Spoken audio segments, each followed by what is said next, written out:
আমার screen clear? জি জি। জি ভাইয়া clear okay, আসতেছে। আমরা শুরু করি। প্রায় 9টা পার হয়ে গেছে। এটা ছিল কবিতাটা, টাইগার। তো একটা বিষয় খেয়াল করেন, টাইগারের মধ্যে বানানটা সব থেকে বেশি মাথায় রাখা উচিত। আমরা সবসময় TIGER লিখে থাকি, তো এখানে যে টাইগার কথাটা বলা হচ্ছে এটা হচ্ছে TYGER।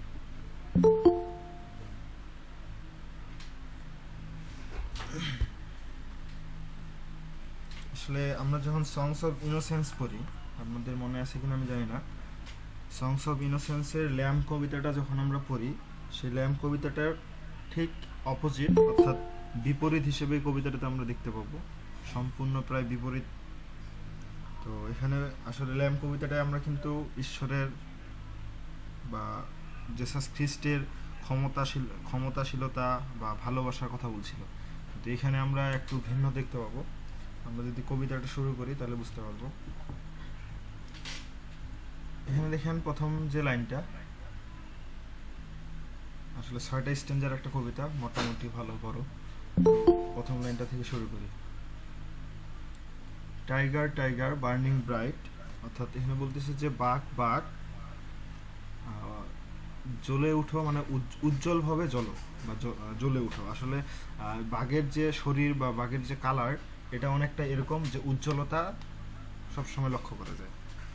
তো এই জন্য বলতেছে টাইগার টাইগার বার্নিং ব্রাইট, অর্থাৎ বাঘ বাঘ উজ্জ্বলভাবে জ্বলছে। In the forest of the night, অর্থাৎ এই যে বনের মধ্যে এবং রাতের যে বন, রাতের বনে। What immortal hand or eye, কেন অমর হাতে বা চোখে। What immortal hand or eye, অর্থাৎ কেন অমর হাতে বা অমর চোখে। Could frame thy fearful symmetry, অর্থাৎ এখানে বলতেছি যে গঠন করছে তোমাকে এমন ভয়ানক সামঞ্জস্যে। অর্থাৎ আমরা যখন ল্যাম্প কবিতাটা পড়ি, সেখানে আমরা লক্ষ্য করি যে ল্যাম্প অর্থাৎ মেষ শাবকের কথা বলছিল। সে অনেক শান্তশিষ্ট, অনেক সুন্দর, আর সবসময় চুপচাপ থাকে। কিন্তু যখন বাঘের বা টাইগারের কথা বলা হচ্ছিল, তো এখানে বলা হচ্ছিল যে তার শরীর আসলে উজ্জ্বল, সবসময় জ্বলন্ত থাকে। আবার সে রাতের বনে ঘুরে বেড়ায়। আর তার চোখ আর তার যে হাত অর্থাৎ তার যে পাগুলা, এগুলা আসলে অনেকটা অমর সবসময়, যাকে টার্গেট করে প্রায় ধরার চেষ্টা করে। তো এই জন্য বলতেছে যে গঠন করছে তোমাকে এমন ভয়ানক সামঞ্জস্যে। অন্যদিকে মেষ শাবককে তৈরি করছে ঈশ্বর, আর এখানে টাইগারকেও তৈরি করছে ঈশ্বর। এই দুইটার পার্থক্য আমরা লক্ষ্য করবো প্রায়। দ্বিতীয় স্ট্যান্ডে যদি দেখি, in what distant depth or skies, অর্থাৎ মাটির কত গভীর আর আকাশ পর্যন্ত, অর্থাৎ নিচ থেকে মাটি থেকে আকাশ পর্যন্ত এটার কতটা দূরত্ব সে কথাটা বলছে। ব্রাইন্ড দ্য ফায়ার অফ থিন আইস, বলছে যে জ্বলছে তোমার চোখের আগুন। অর্থাৎ তার যে বাঘের যে চোখগুলা, এগুলা রাতের বেলা যদি কোনোভাবে লাইট পড়ে বা তার চোখের দিকে কোনোভাবে তাকানো যায়, তখন দেখে মনে হয় যে চোখগুলো তার জল জল করতেছে। এটা যদি আমরা রাতের বেলা বিড়ালের মধ্যেও দেখি, এই দৃশ্যটা দেখতে পাবো। On what wings dare he aspire, অর্থাৎ বলতেছে on what wings dare he aspire, অর্থাৎ কোন ডানায় ভর দিয়ে সে। What the hand dare seize the fire, কোন বা হাতে বা কোন বা সাহসে আগুন আনলে চুরি করে। পুরো কবিতাটা আমরা শেষ করি, তারপর বিস্তারিত দরকার হলে পড়বো। And what soldier and what art, কোন কাঁধে কোন কৌশলে। তো এখানে তুলনা করতেছে সেই ল্যাম্পের সাথে বা মেষ শাবকের সাথে। তো এই জন্য একটু পরে বুঝতে পারবো। Could twist the sinews of the heart, অর্থাৎ যে হৃৎপিণ্ড তৈরি করছে এখানে, অর্থাৎ তোমার হৃৎপিণ্ড তোমার তৈরি করছে, অর্থাৎ পাকিয়ে পাকিয়ে বেশি পাকানো হয়েছে, এই জন্য এমন পেঁচানো হয়েছে বেশি। And when the heart begin to beat, আর কখন থেকে তোমার শুরু হলো হৃদস্পন্দন। পেঁচানো হার্টের মধ্যে কখন তার হৃদস্পন্দন শুরু হয়েছে, এ কথা বলা হচ্ছে। হোয়াট গ্রেট হ্যান্ড কোনো এক ভয়ানক হাত, অ্যান্ড হোয়াট ডিড ফিট, কোনো এক ভয়ানক পা।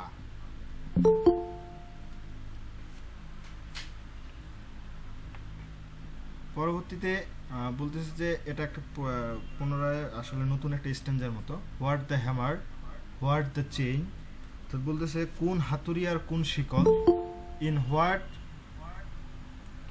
What furnace was thy brain, অর্থাৎ কোন অগ্নিকুণ্ডে, এনে ফায়ারেন্স আচ্ছা অগ্নিকুণ্ড বলাচ্ছে।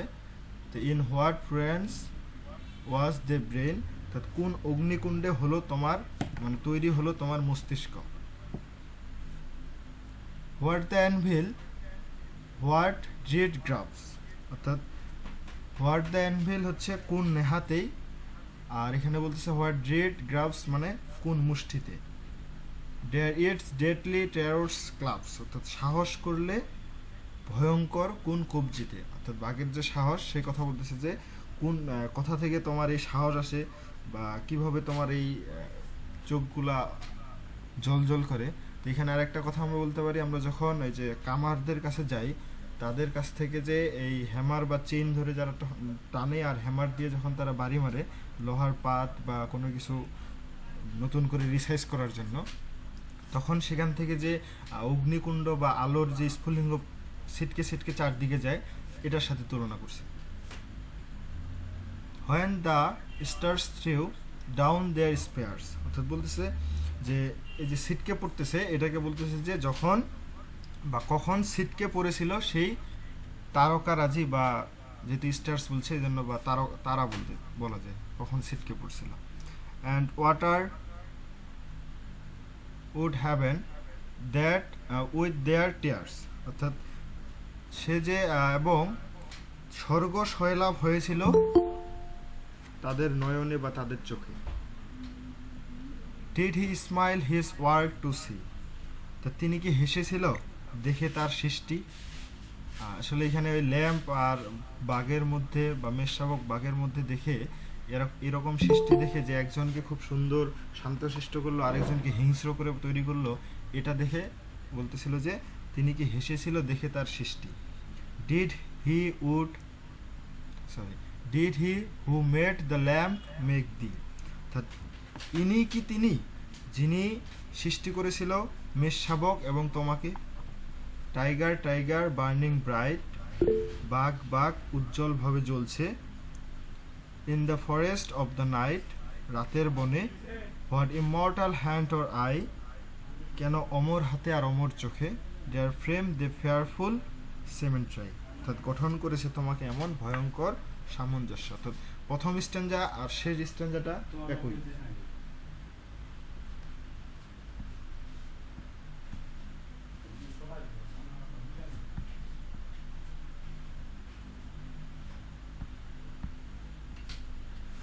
অর্থাৎ কবিতাটা পড়ে কি কিছু বুঝতে পারলেন বা শোনার পর?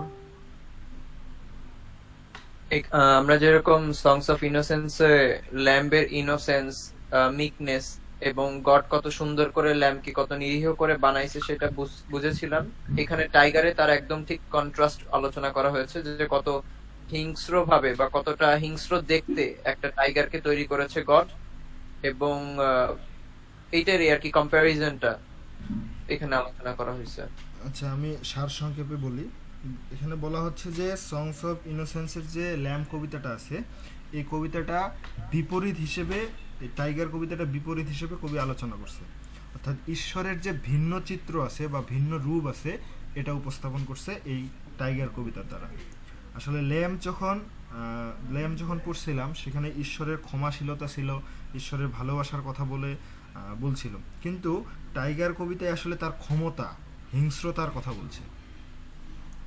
আর এখানে কার অদৃশ্য হাত শক্তিশালী অবয়ব সৃষ্টি করছে, এভাবে প্রশ্নের মাধ্যমে আসলে কবি সামনের দিকে আমাদের কি অগ্রসর করছে এই কবিতার দ্বারা।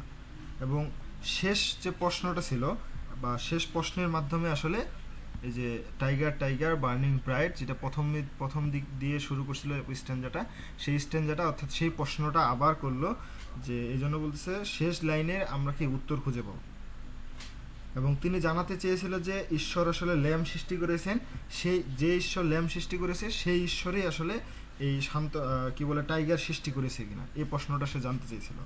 তিনি বিস্মিত হয়ে মানে অবাক হয়ে বলছিল যে এই ভেবে আসলে যে একই ঈশ্বর কেমন করে শান্তশিষ্ট মেষশাবক বা ল্যাম্প তৈরি করলো, আর অন্যদিকে শক্তিমত্তা বা উদ্ধত্ত টাইগার সৃষ্টি করলো অর্থাৎ বাঘ সৃষ্টি করলো, কিভাবে তাকে আসলে ব্রেনের মধ্যে ধারণ করেন, এত কিছু সে কিভাবে ব্রেনের মধ্যে ধারণ করেন। এটা ছিল কবিতাটার মূল সারসংক্ষেপ। আর যদি আমরা কাব্যিক মূল্যায়ন বা সামারিটা একটু দেখি, তাহলে সামারিটা বাংলাটা এমন হবে যে এই টাইগার কবিতায় আসলে টাইগার ইমেজের মধ্যে কবি উইলিয়াম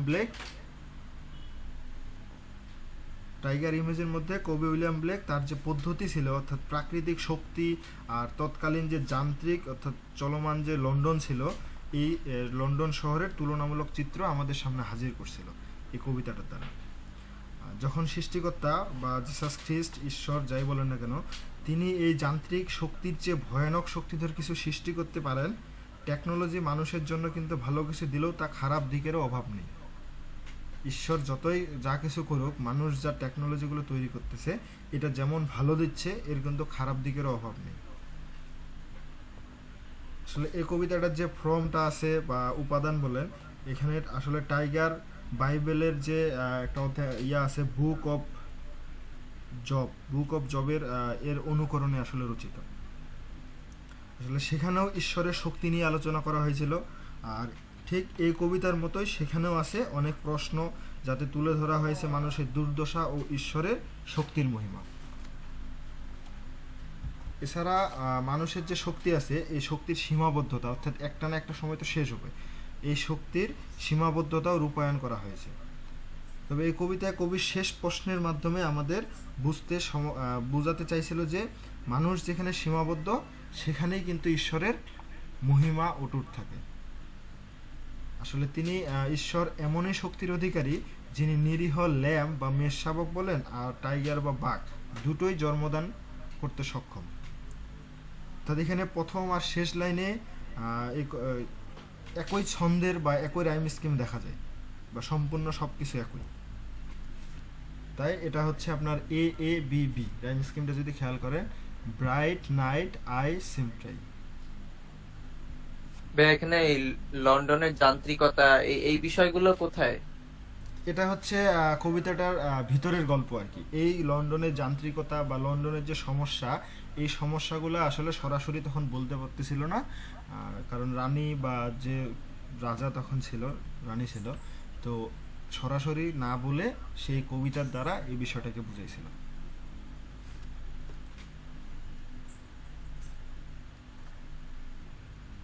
তবে এখানে আমাদের কিন্তু রাইম স্কিমটা হচ্ছে AABB। প্রতিটা স্ট্যান্জা একটু লক্ষ্য করেন। Bright night eye symmetry skies eyes aspire fire, AABB। Art heart AA, beat feet BB। কিন্তু এখানে যে প্রথম আর শেষ লাইনে, অর্থাৎ প্রথম যে স্ট্যান্জাটার শেষ লাইনটাতে আছে আই, এর সাথে কিন্তু সিমট্রাইয়ের মিল একটু আসলে বেখাপ্পা লাগে আর কি, মানে কেমন যেন মনে হচ্ছে মিলে না। আবার এখানে শেষ স্ট্যান্জারটাতেও ঠিক একই, কারণ একটু উচ্চারণগুলো করে দেখেন তাহলে নিজে বুঝতে পারবেন, মানে একটু কেমন অমিল মনে হচ্ছে। এই জন্য আসলে এই যে টাইগার কবিতাটা, এটা যখন আমরা পাঠক বা আমরা যারা পড়ি, একটু সমস্যার সম্মুখীন হয়। তো এটা প্রথম থেকে এমন যে একটু সমস্যার সম্মুখীন হতে হয়। তবে এই কবিতাটার গুরুত্ব আসলে ভিন্ন জায়গায়, ফলে আসলে এই রাইম স্কিমটা এত গুরুত্ব লাভ করতে এই কবিতায় সক্ষম হয় না। এই জন্য আমাদের রাইম স্কিমের দরকার নেই, আমরা আসলে অর্থের দিক দিয়েই বেশি আগ্রহী হয়ে উঠি। সব থেকে এই কবিতাটায় যে বিষয়টাকে বলছিল, যে উইলিয়াম ব্লেক আসলে বলতেছিল যে এই যে ঈশ্বর যেভাবে এখানে শক্তিশালী টাইগারকে সৃষ্টি করেছিল, ঠিক সংস অফ ইনোসেন্সে ল্যাম্পকে সৃষ্টি করেছিল। তো এটার সাথে তুলনা করতেছিল যে এই যে যান্ত্রিক শহর লন্ডন, এর যেমন ভয়ানক শক্তিধর কিছু সৃষ্টি করছিল, সৃষ্টি করতে পারে অর্থাৎ মানুষজন, আর টেকনোলজি যেভাবে মানুষকে ভালো কিছু দিচ্ছে, ঠিক তার কিন্তু খারাপ দিকও আছে। ঠিক এরকম এই কবিতাটা দ্বারা বোঝাচ্ছে যে যেমন ভালো কিছু অর্থাৎ শান্তশিষ্ট ভালোবাসা, ক্ষমাশীলতা ল্যাম্পের ক্ষেত্রে ছিল, ঠিক টাইগার বা বাঘের ক্ষেত্রে কিন্তু দেখতে পাই তার হিংস্রতা বা হচ্ছে তার কঠোরতা সম্পর্কে বা তার ক্ষমতা সম্পর্কে। ভাইয়া সিমেট্রি মানে কি? ফেয়ারফুল সিমেট্রি, ভয়ানক চেহারা এরকম কিছু নাকি, বা বডির কথা বলা হয়েছে? ভয়ানক আর কি, সামঞ্জস্য এরকম কিছু। উড ফ্রেম দে ফেয়ারফুল সিমটা, এটা পুরোটা এরকম হওয়ার কথা যে সে গঠন করছে তার ভয়ানক সামঞ্জস্য। এখানে অ্যাকচুয়ালি কম্বিনেশন কে বোঝাইছে, হ্যাঁ। Fearful combination. হাতেরও হাত দেখতেও ওর যতটা ভয়ঙ্কর লাগে, ওর চোখ দেখতেও ততটা ভয়ঙ্কর লাগে, ওর বডির যেই নকশাটা সেটা দেখতেও ভয়ঙ্কর লাগে, মানে একটা ফেয়ারফুল একটা কম্বিনেশন দিয়ে তৈরি করছে গডোকে। অর্থাৎ তার ক্ষমতা বা হিংস্রতা দেখে শক্তিশালী কিছু মনে হচ্ছে।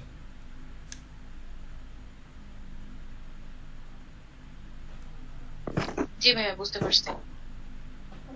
ক্লিয়ার কি এটা? ভাইয়া ভাইয়া থার্ড স্ট্যান্জার সেকেন্ড লাইনটা একটু বুঝাই দেবেন? টুইস্ট দ্য নিউজ অফ দাই হার্ট, মানে এখানে বিষয়টা বুঝিনি, কি টুইস্ট করছে হার্টে? ও হার্টে। হ্যাঁ জি এখানে আপু বলেন। আসলে বলতেছিল যে যে পাকায় পাকায় হৃৎপিণ্ডগুলো তৈরি করা হয়। যখন আমরা কোনো পশুকে মানে কাটার জন্য নিয়ে আসি, যেমন গরু হোক ছাগল হোক, তাদের যে হৃৎপিণ্ডগুলো যেভাবে থাকে, এটা যদি আমরা দেখি সেটা কিন্তু অনেক পেঁচানো থাকে। তো ঠিক এখানে বলতেছে যে যে হৃৎপিণ্ডটা এখানে তৈরি করা হচ্ছে এটা অনেক বেশি পাকানো বাঘের ক্ষেত্রে, আর মেষ শাবকের ক্ষেত্রে এতটা পাকানো না বা এতটা পেঁচানো না। ওই চার প্রকোষ্ঠ বিশিষ্ট সেই কথাটা বলতেছে, মানে চারটা ভাগে ভাগ করা থাকে বাঘের, মানে ম্যানিমাল যে ইগুলা অ্যানিমেল গুলার হৃৎপিণ্ড, সেটা বলতেছে। এক কথায় ভাইয়া হাড্ডি গুড্ডি বোঝানো হয়েছে, স্নিউজ মানে হাড্ডি গুড্ডি। News, okay okay okay, good twist. আর কোনো লাইন? আমার এই আপনার ফোর্থ নাম্বার স্ট্যান্ডার লাস্ট দুইটা line. What the anvil, what জিট গ্রেপস, এগুলা এই দুটা। জি। অ্যানভিল বলতে এখানে কি বলতেছে? অর্থাৎ কামারের যে হাতুড়ি থাকে, এই কামারের হাতুড়ির কথা বলা হচ্ছে।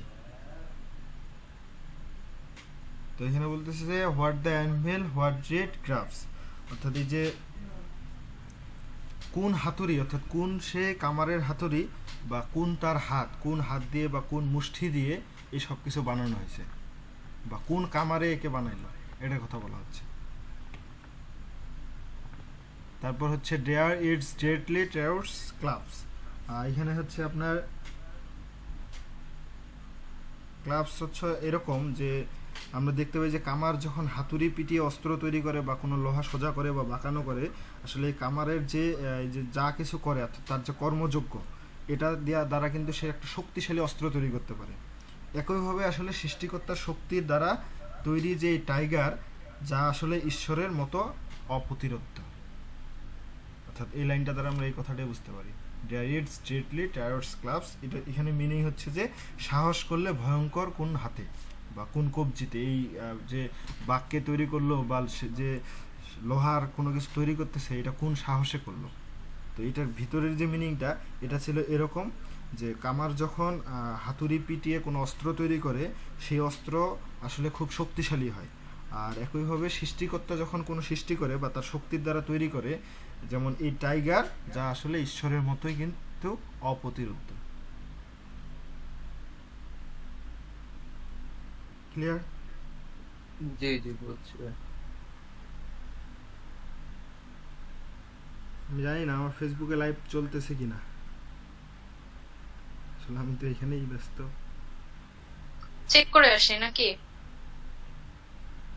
হ্যাঁ, সব থেকে একটা বড় বিষয় হচ্ছে কি, আমার আইডিতে প্রচুর রিপোর্ট করা হচ্ছে, তো এই জন্য পোস্টগুলো রিচ হয় না। এই জন্য আপনাদের মাঝে মাঝে বলি যে একটু লাইক কমেন্ট করেন। যেমন আমি বিকেলে যে পোস্টটা দিয়েছিলাম সেটা প্রায় 100 জন মানুষের কাছেও যায়নি, মানে খুব অবাক বিষয়, ভাইয়া যেখানে লাইভ হচ্ছে। যেখানে আপনার 1000 2000 কোনো যে কোনো পোস্ট, সাধারণ পোস্টগুলোও রিস্ক করতো, এখন 100 জন পোস্ট রিস্ক করে না। এই যে এই পোস্টটা হয়তো এখনো 20 জন মনে হয় পার হয়নি, এই যে লাইভটা প্রচুর পরিমাণে আপনার রিপোর্ট করা শুরু হয়েছে আবার। আইডি তে রিপোর্ট করতেছে ভাই? হ্যাঁ, এটাই সমস্যা। তাহলে আইডিটা কয়দিন একটু রাখেন, ডিঅ্যাক্টিভ করে রাখেন, অন্য কিছু দিয়ে ইউজ করতে লাগে না আইডি, অন্য কোনো আইডি দিয়ে। হ্যাঁ, মাত্র 3 জন লাইভে আছে, এটা কিরকম বিষয়টা? না, আপনি সাইদ ভাইয়ের যে লাইভগুলো হয় সেটা একটু খেয়াল করেন। ওনার লাইভগুলোতে কিন্তু সাথে সাথে রিচ হয় 2K 3K। তো একটা সময় ওনারও এই সমস্যাগুলো ফেস করতে হবে, কারণ আইডিগুলোতে এত পরিমাণে রিপোর্ট হয় বা রিপোর্ট আসে। আর ইদানিং তো দেখতেছি একটু পরপর দিনে 3-4 বার না হয় কোড আসে ভাইয়া মানে ফোনের রিপোর্ট মধ্যে। করে কারা? আমি তো মানে এগেইনস্ট পিপল দেখি না, রিপোর্ট করে কারা? অনেককে শুভাকাঙ্ক্ষী আছে তো আমাদের, থাকতেই পারে। ও হ্যাঁ হ্যাঁ হ্যাঁ, আমারও আছে, সমস্যা নেই। ভাই ডেটাগুলা ঠিক করে রাখেন, বুঝছেন? মানে ধরেন আপনার বায়োতে যে ডেটাগুলা দেওয়া আছে বা এডিট প্রোফাইলে সব ডেটাগুলা ঠিক রাখেন, তাহলে রিপোর্ট খাইলেও সমস্যা নেই। আর একটাতেও যদি ধরে বসে তাহলে কিন্তু ঝামেলা হয়ে যাবে। হুম। তো এই জন্য বলি Data আপনারা zone মাঝে ঠিক মাঝে থাকে। পোস্টগুলো রিস্ক করার জন্য, অন্তত মানুষ অনেকে চাচ্ছে কিভাবে জয়েন হবে এই বিষয়টি কিন্তু জানে না। তো এই জন্য আমি তখন বলছিলাম যে পারলে লাইক কমেন্ট, এই জন্য আমি বলি, আর অন্য কিছু না। ঠিক আছে ভাই। এখানে সামারিটা আছে, ফ্রম আছে, আর হচ্ছে কিছু কোটেশন দেওয়া আছে, থিমটা আছে।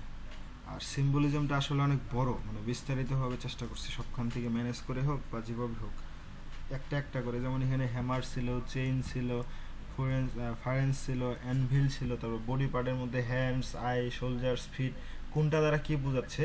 আসলে এই সিম্বলিজমটা যদি ক্লিয়ার হয়ে পড়তে পারেন তাহলে দেখবেন যে তাদের যে ধর্মের বলেন বা তাদের সেই যে লন্ডন শহরের কথা বলছে কেন বললো সেই বিষয়টা ক্লিয়ার হবে। কেন এখানে ল্যাম্পের সাথে তুলনা করা হচ্ছে, স্ট্যান্ড আপ, এই যে স্মিথ টুলস এটা বলা হচ্ছে স্ট্যান্ড আপ 4-এর। আবার এখানে উইংসের কথা বলা হচ্ছিল, এখানে 7 নাম্বার লাইন এইটা আলোচনা করা হয়েছে। তারপর ল্যাম্পের কথা বলা হচ্ছিল 20 নাম্বার লাইনে। এই বিষয়গুলো এখানে ক্লিয়ার আছে। আসলে সিম্বলিজমটা একটু অনেক বড়। তো আপনারা একটা জিনিস চেষ্টা করলে হবে যে সিম্বলিজমটা লেখার দরকার নাই, কিন্তু সিম্বলিজমটা থেকে আপনাদের প্রশ্নের উত্তরটা লিখতে পারবেন। আর এমন করেন, আজকে হচ্ছে সামারিটা আর থিমটা পড়েন, আর আগামীকাল হচ্ছে আপনারা সিম্বলিজমটা শুধু পড়বেন। এতে করে নিজেরও পড়া হবে, একদম ভালো মতো পড়া হবে। সেখানে কি সবাই, ভাইয়া What is the কালকেও theme তো of the ক্লাস poem? আছে। হ্যাঁ সেটাই তো সমস্যা। কালকে না হয় এই যে সিম্বলিজমটা আছে এটা একটু বিস্তারিতভাবে পড়ার চেষ্টা করব, এটা মনে হয় ভালো হবে। জি ভাইয়া, ভাই তাহলে বুঝতেও সুবিধা হবে। হ্যাঁ, পড়া কি থাকবে? সামারি আর থিম? Summary theme. এখানে ফ্রম যেটা আছে এটা জাস্ট দুই একটা লাইন জাস্ট পড়ার জন্য, বোঝার জন্য। এখানে বলছি the poem is comprised of 6 quatrains in rhymed হচ্ছে couplets, the metre is regular and rhyme ঠিক। এগুলো আসলে যদি কখনো অ্যাডভান্স রিডিং রাইটিংয়ে কিন্তু আসতে পারে, তো এই জন্য এই বিষয়টা একটু খেয়াল রাখবেন। টাইগার কবিতাটা মনে হয় এর আগে একবার আসছিল যতদূর মনে পড়ে, রাইটিং এ আসছিল ভাইয়া। পার্ট সিতে অ্যাডভান্স রিডিং অ্যান্ড রাইটিং। হ্যাঁ হ্যাঁ হ্যাঁ হ্যাঁ, পার্ট সিতে আসছিল। তো এই কবিতাটা, আর এটা হচ্ছে লন্ডন, আর হচ্ছে লন্ডন 1802, এই তিনটা কবিতায় মাঝে মাঝে ঘুরে ঘুরে আসে।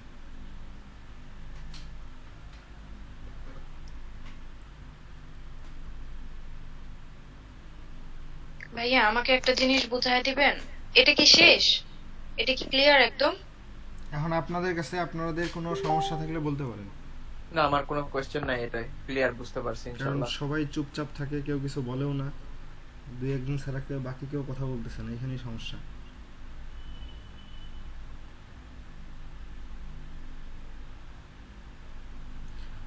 মনে হয় নাই ভাইয়া। কোনো সমস্যা থাকলে বা বুঝতে সমস্যা হলে একটু বলেন, কারণ এই যে কবিতাটার মিনিংগুলো আমি বলছি এগুলো একটু হার্ড টাইপের, আসলে বুঝতে একটু সমস্যা হওয়ার কথা। যদি অনেকে হ্যাঁ, বলে যে এক্সপেরিয়েন্স গুলো সমস্যা, একটু ঝামেলা আছে। হ্যাঁ সমস্যা নাই, Experience। আসলে বাংলা এই কবিতাটার বাংলা পড়াটা ঠিক না, একদিক দিয়ে বাংলাটা আসলে মিলে না কখনো। ভাই আমার কাছে মনে হয় কি যে এই কবিতাটা কম্পারিজন করে পড়া ভালো, সবচেয়ে বেশি ভালো এটাই, তার কারণ বুঝতে সুবিধা হয় যাতে। হুম।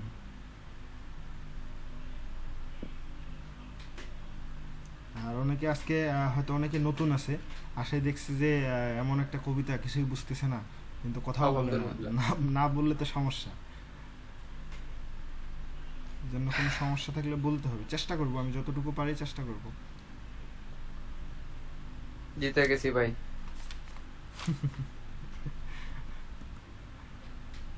আচ্ছা এখানে ভাইয়া একটা আউটসাইড কোশ্চেন করি, বলতে পড়ার বিষয়ই। হ্যাঁ বলেন। অনেক ক্ষেত্রে অনেক দেখা যায় কবিতা আমরা যে পর্যন্ত পড়ে আসছি, অনেক সময় ইন্টারনেটে যদি অ্যানালাইসিস বা ফর্ম বা জেনার দিয়ে যদি সার্চ দেওয়া হয়, একটা লাইন ভিতরে আসে যে ধরেন যে কোনো একটা কবিতার, যে the third line of each verse has internal rhyme. এইটুকু ভাই আমি না বুঝি না। The third line, the third line of each verse অথবা the fourth line of each verse has internal rhyme, এরকম। এটা এবিসি বই থেকে একটু ভার্স যে রিলেটেড ইয়াগুলো আছে এটা একটু দেখে নিতে হবে। আপু আমি বলতেছি, বলেন আবার। তারপর হচ্ছে, আচ্ছা বলেন আসিফ ভাই। The third line of each verse has internal rhyme. আচ্ছা, ফার্স্টে বোঝেন রাইমটা কি, ছন্দের মিল। তো দা হ্যাঁ ওটা জান। থার্ড ভার্স অফ, কি বললেন আরেকবার? The third line of each The verse. third line of each verse has internal rhyme. আচ্ছা, তো আপনার এই এক একটা আমাদের যে ভার্স গুলা স্ট্যান্জা, হুম। বুঝতেছেন? এক একটা স্ট্যান্জা, ধরেন প্রথম স্ট্যান্জা থার্ড নাম্বার লাইনে উচ্চারিত হয়েছে ডাভ, ওকে, আর হ্যাঁ। তারপরের স্ট্যান্জার থার্ড নাম্বার লাইনে একটা লাস্ট যে ওয়ার্ডটা আছে সেটা লাইন হলো লাভ, তাহলে ডাভ লাভ, তার মানে হলো আপনার ফার্স্ট স্ট্যান্জা অথবা ফার্স্ট যে সেকশনটা আছে সেইটার থার্ড লাইনের সাথে আপনার সেকেন্ড স্ট্যান্জার থার্ড লাইনটা রাইম করতেছে বা ছন্দের মিল রয়েছে। Oh, thank you. বুঝতে পারছি।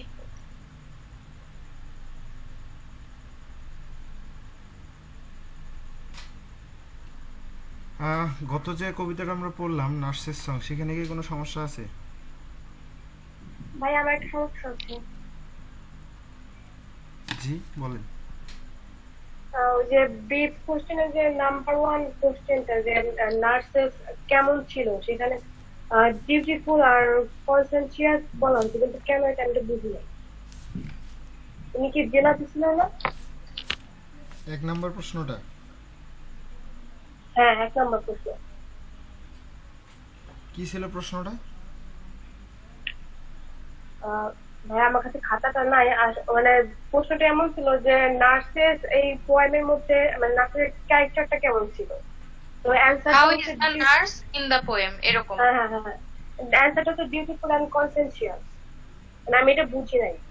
বিউটিফুল কেমন হলো, মানে জেলাস ছিল না? ভাইয়া এখানে একটু আসলে মনে হয় সমস্যা আছে। এটা তাহলে একটু সেট সাজেশন আমার কাছে নাই, যদি কারোর কাছে থাকে সেখান থেকে দেখে নিতে পারেন কি আছে উত্তরটা কিনা। আসলে বইয়ে মাঝে মাঝে কিছু ভুল থাকে, আমি নার্সের সঙ্গে যেটা সংস অফ এক্সপিরিয়েন্স, ওখানে নার্সটা আসলে বিউটিফুল, কজ সে তার ডিউটি অনুযায়ী কাজটা করেছে, বাচ্চাদেরকে মানা করেছে যা খেলো না, সে তার ডিউটি কিন্তু পালন করেছে। বাট ইনোসেন্সে যেটা দেখি সেটা হচ্ছে যে ও আরেকটু খেলতে দেয়, মায়া দেখায়। সো আই থিঙ্ক ডিউটিফুল এটা কারেক্ট এক্সপিরিয়েন্স।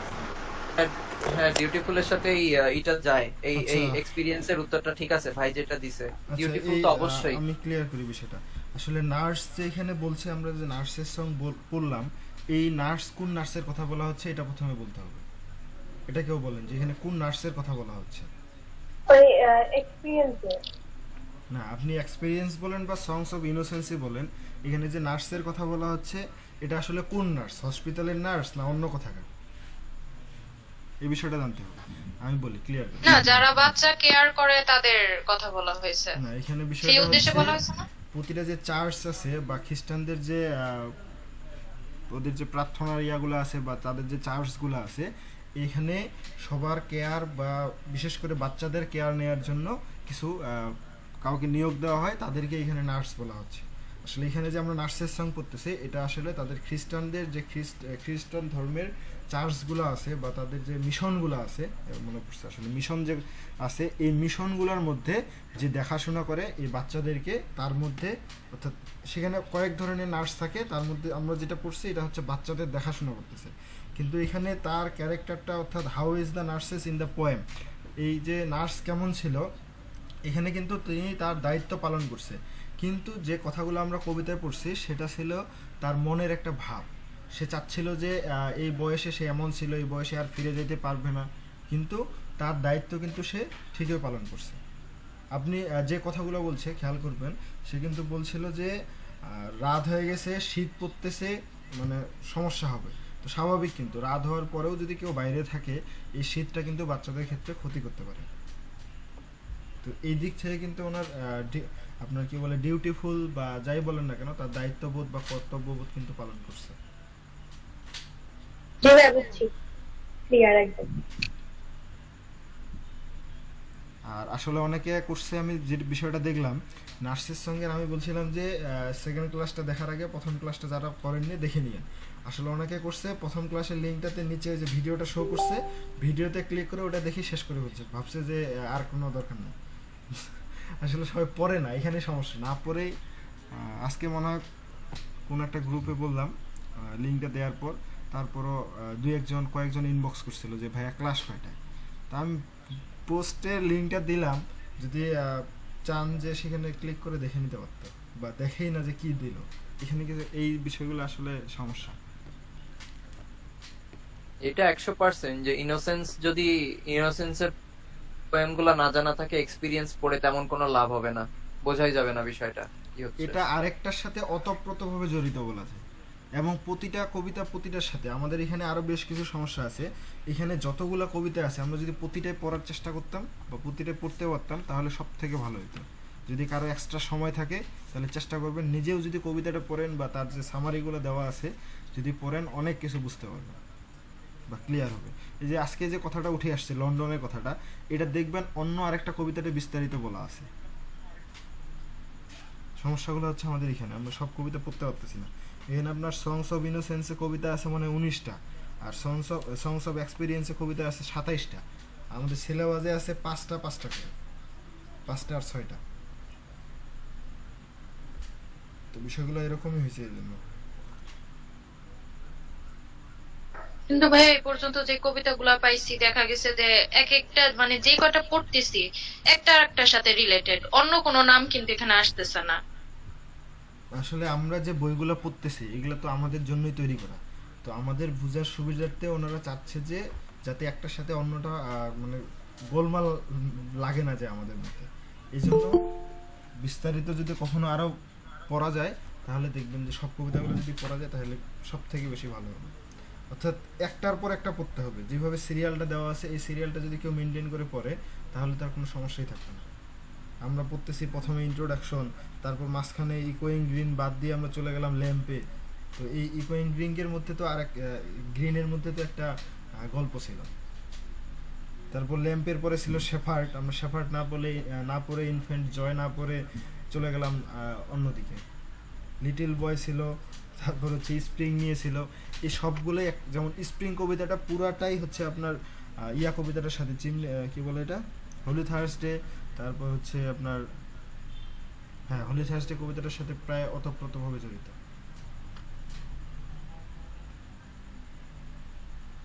তা আমরা যখন এখানে দ্য টাইগার পড়লাম, তার উপরে ছিল দ্য ফ্লাই,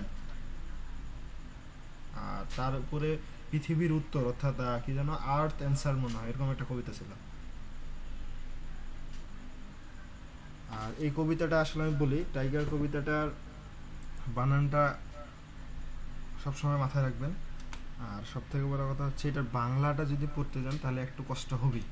যদি ইংলিশটা থেকে বোঝার চেষ্টা করেন বা আপনি যখন সামারিগুলা বা সিম্বলিজমটা ক্লিয়ার হবেন তখন হচ্ছে পুরো কবিতাটা আপনার কাছে ক্লিয়ার হবে। কারণ এখানে যে কথাটা বলছে যেমন এই জায়গাগুলোতে সোলজার, আর্ট, এগুলো জাস্ট ওর বর্ণনা দিছে, কিন্তু এগুলা দ্বারা কি বোঝাচ্ছে বা লন্ডন শহরের সাথে কিভাবে সম্পৃক্ত এই বিষয়টা এভাবে পড়ে বুঝতে পারবো না। বা আরেকটা কাজ করতে পারেন, ব্রিফগুলো যদি কমপ্লিট করেন তাহলে অনেকটা বুঝতে পারবেন। আচ্ছা, বই কি এখন মোটামুটি সবার আছে? জি ভাই আছে তো। জি ভাইয়া। ভাই ইংলিশ হিস্ট্রি অফ ইংলিশ লিটারেচারের একটা বই কিনতে যেতে চাচ্ছিলাম সকালবেলায়, কোনটা কিনবো? আমি নূর ভাইকে বলছিলাম মুন্সি সিরাজুল হক বইটা ওনার মনে হয় কিনছে শেষ পর্যন্ত। উনি একজন, উনি কি কি এই তো শীতল ঘোষেরটা, উনি তো শীতল না? ঘোষ কিনছে, না না শীতল কুমার নাকি? শীতল ঘোষ ওইটা বলেন কিনছে। আর উজ্জ্বল গোস্বামী, এই দুইটা বই হচ্ছে আপনার বাংলা মিনিং সহ, এগুলা হচ্ছে আলাদা বই, জাস্ট ইংরেজি সাহিত্য জানার জন্য। আর আমাদের ডিপার্টমেন্টের জন্য যে বইটা আছে ওনার ছবিতে যে ছবিগুলো দিছে সেখানে দেখবেন। তো এখানে হচ্ছে উনি, আমার মনে নেই কি যেন একটা লেখকের নাম বলছিল। মুন্সি সিরাজুল হক। হ্যাঁ, এটা তো উনি কিনছে, এটা শেষ পর্যন্ত বললাম যে কিনেন, এটা সমস্যা নাই যেহেতু নাই। নুর আলম ভাই নাই নাকি আমাদের সাথে? হ্যালো ভাই, আমি তো কথা বলতেছি। ও আচ্ছা, মানে প্রথমে কি যেন বললেন, এডওয়ার্ড আলবার্টের। জি ভাই, ওই বইটা খুঁজছিলাম কিন্তু পাইনি। আর আরেকটা বিষয় আমি দেখছিলাম, ওই যে আমাদের আক্তার ভাই, অর্থাৎ আমাদের গ্রুপে যিনি আছে, যার কাছ থেকে অনেকে বই নিচ্ছেন, ওনার একটা পোস্ট দেখছিলাম, ওখানে বেস্ট কিছু লিটারেচারের বইয়ের ছবি দিছিল উনি।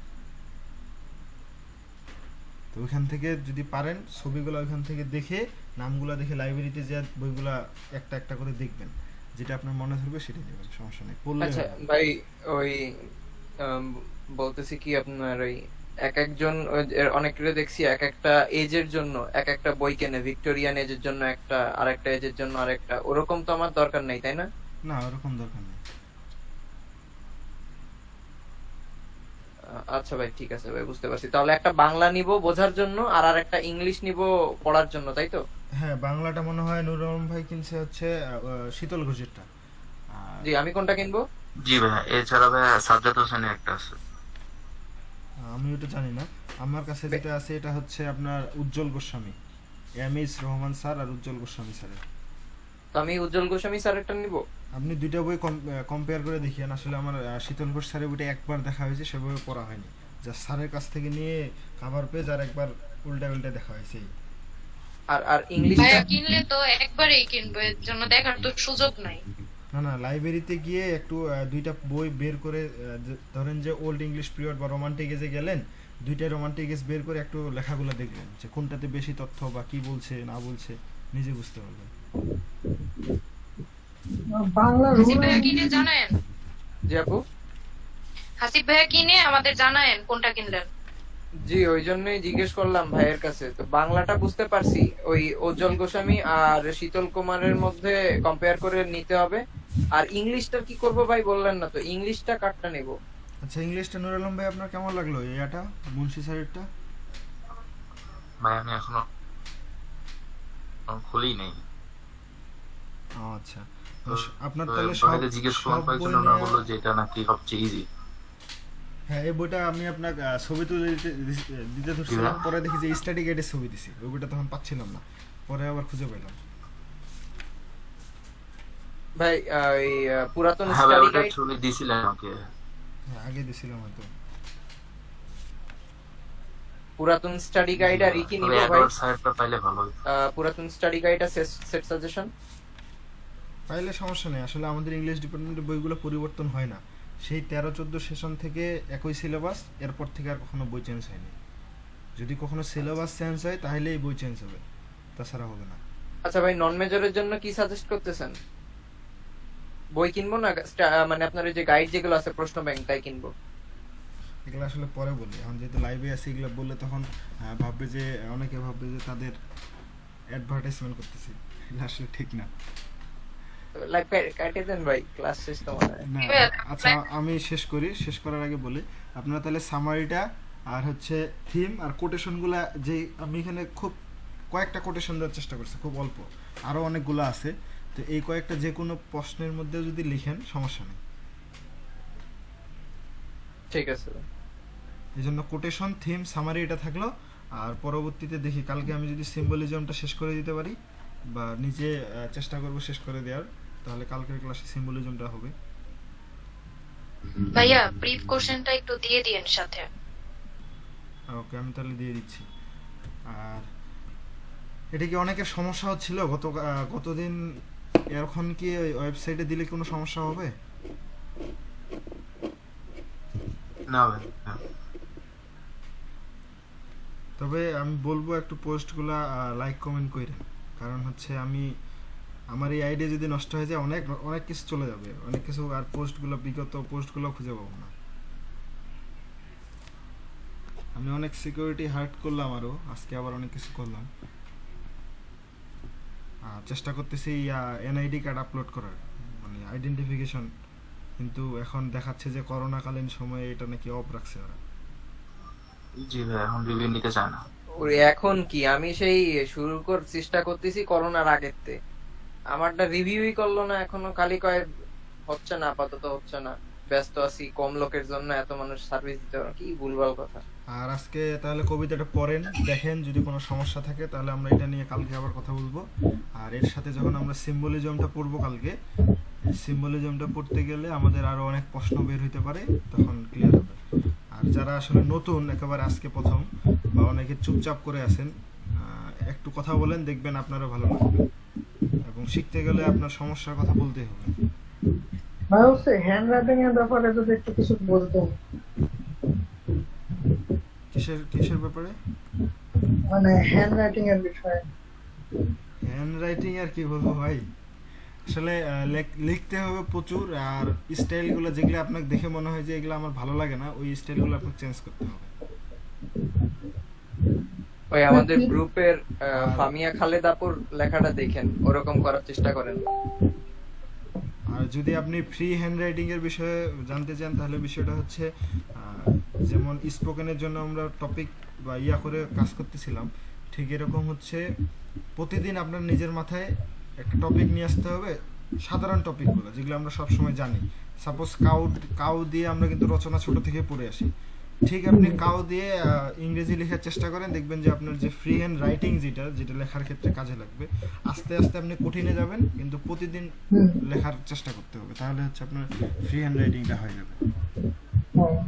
আচ্ছা ভাই, টপিক সিলেক্ট করতে হবে। আজকে আপনি নিউজ পেপার নিয়ে লিখলেন, বা নিউজ পেপারে কোনো একটা আর্টিকেল আপনি একবার পড়ে নিলেন, রিলিস্টার থেকে একবার পড়ে নিয়ে নিজে সেটাই। নিজে যতটুকু সম্ভব নিজে নিজে লেখার চেষ্টা করবো। হ্যাঁ, আর এখানে যারা আছেন আমি সবাইকে অনুরোধ করবো ট্রান্সলেশনের বিষয়টার দিকে সবাই একটু নজর দিবেন, কারণ ট্রান্সলেশন অনেক গুরুত্বপূর্ণ, ইংলিশ থেকে বাংলা হোক বা বাংলা থেকে ইংলিশ।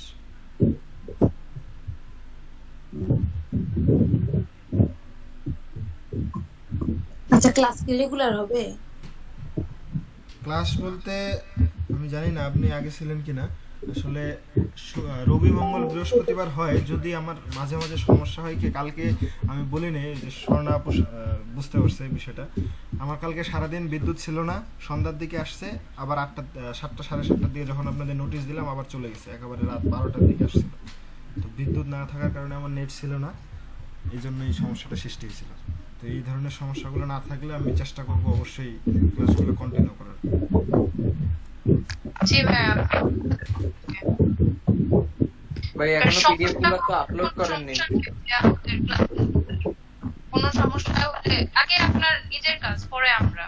আর বিদ্যুতের ব্যাপারটা তো টোটালি আলাদা।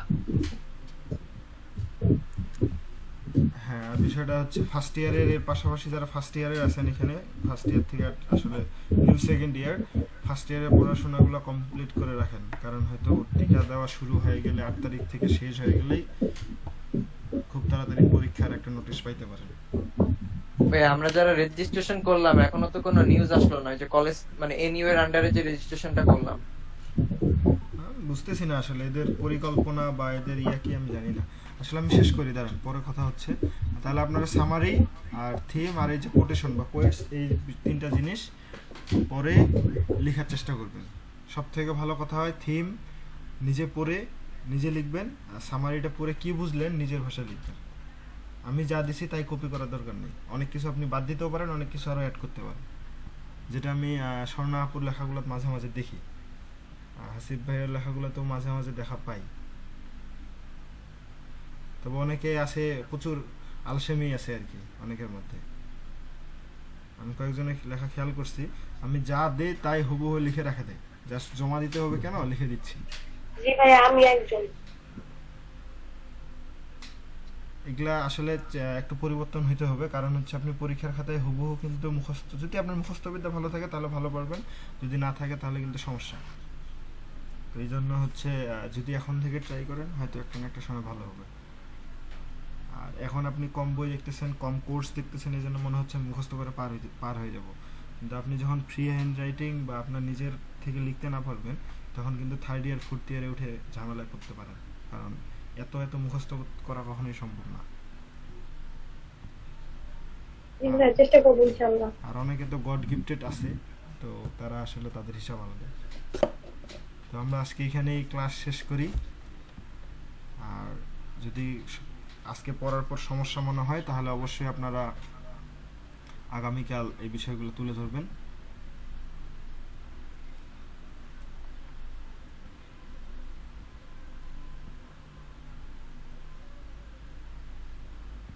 আচ্ছা, স্বর্ণাপু মনে হয় বলতেছিলেন না হাসিফ ভাই, বাংলা বইগুলোর কথা, নন মেজরের। জি নন মেজর কি কলেজ থেকে কোনো সাজেস্ট করছে আপনাদের? ভাই, আমাদের কলেজ থেকে বই সাজেস্ট করে না।